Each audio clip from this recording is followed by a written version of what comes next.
At some point in our lives, we realize that the number of days we have left, or we think we have left, is less than the number of days we've already lived. When we were young, we believed we had an eternity. Looking back at all those stupid things that we did as children that didn't kill us, we wonder why we survived. Things like riding bicycles without helmets, taking off on mini bikes and hitting barbed wire fences, walking around barefoot, stepping on nails, eating things on double dog dares, and knocking on neighbors' doors and running away. Of course, there was also jumping off of swings when they were at their highest point. And back then, the worst that could happen was some bruises, right? Maybe the occasional broken tooth or arm or leg needing to get a tetanus shot. But we were tough. We healed.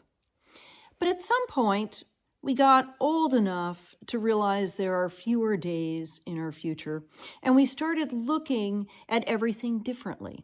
And then we started wondering, are we going to heaven or hell? Now, I think all of us struggle with that question at some point, even if we go to church regularly. We wonder if we're good enough, if we've made the right choices, if God really sees us as worthy. And one reason we struggle is because we're judging ourselves. Remember, we are our own worst critics. But also because when we judge ourselves, we tend not to think clearly about what we needed to do, or we try to rationalize who we became and what our allegiances were. Competition starts in grade school, and you may not want to hear this, but it will continue until we die. Sometimes it even occurs after death. There's always going to be somebody who we think is better, smarter, more successful. Somebody who seems to win at life. Well, we feel like we're falling behind, and we compare ourselves constantly to others, their houses, their jobs, their families, their apparent happiness. Social media makes this worse, actually, showing us everyone else's highlight reels, their perfection, while we live with our behind-the-scenes struggles. But when we look at Luke and what our passage today is trying to tell us, it's really talking about competing loyalties, not competition with others, but the internal competition for our hearts and allegiance. Often we think, if I want to go to heaven, if I want to get into heaven, I need to sell all my possessions and follow Jesus. That will assure me of heaven. Or we think, I'll do good deeds. Good deeds are important, of course, but it's not like somebody has an abacus keeping score like we've seen in the movies. There isn't a giant stadium in heaven with a jumbotron displaying your good deed count, because there's always the question, are we doing good deeds selflessly, or are they ego-driven? And this passage is about competing loyalties. You can have loyalty to Jesus, but if you're going to have that loyalty, it means something. It means carrying the cross. It means giving up other things, choosing to walk away from things that are incredibly attractive. And walking away from things we measure human success by, things like wealth and material possessions and power. I've talked before in my sermons about material possessions, and there's a difference between want and need. What we want, what we think will make our lives better, may not necessarily be what we need.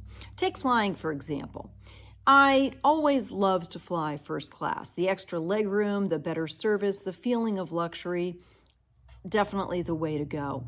But I only choose first class when it makes financial sense, because my actual need is to get from point A to point B. I can do that. I can accomplish that, travel, just as well in economy as in first class. Sometimes it's actually cheaper when you figure all of the other fees to go first class. Now, what we think the outcome should be may not be what we need. And that's why we experience disappointment.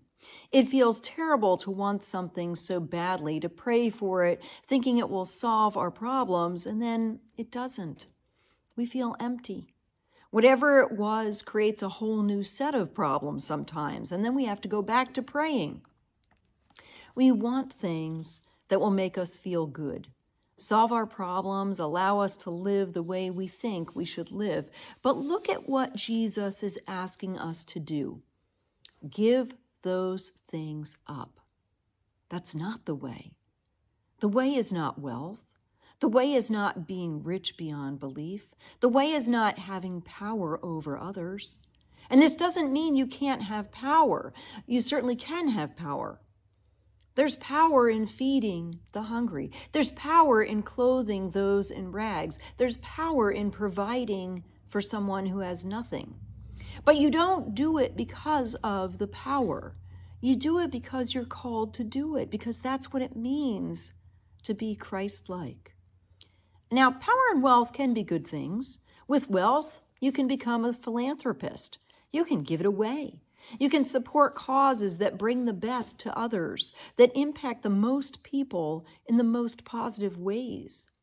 And there are people who do this all the time, silently, anonymously. And there are others who don't do it silently and anonymously. That doesn't diminish the impact of what they're doing with their wealth. But the question becomes, are they doing this for themselves, or are they doing it because it's the right thing to do? Is the loyalty to the money and the wealth, or is the loyalty to the way, the truth, the life? What Jesus is saying here is this: we are going to constantly experience conflict in our lives. We're going to experience having to make difficult choices. Based on the choices that we make as individuals and collectively, we are constantly opting in or opting out of the call we have received, and that's the call to be a good Christian. The competing loyalties will always be there, and the question is, which loyalty will win? The loyalty to the things of this world that promise success and satisfaction but ultimately leave us empty? Or the loyalty to Christ, which asks us to carry the cross but promises true life? This is the choice that is before us every day. Think about it. What choice will you make? Where do your loyalties lie? Amen, and have a blessed week, everyone.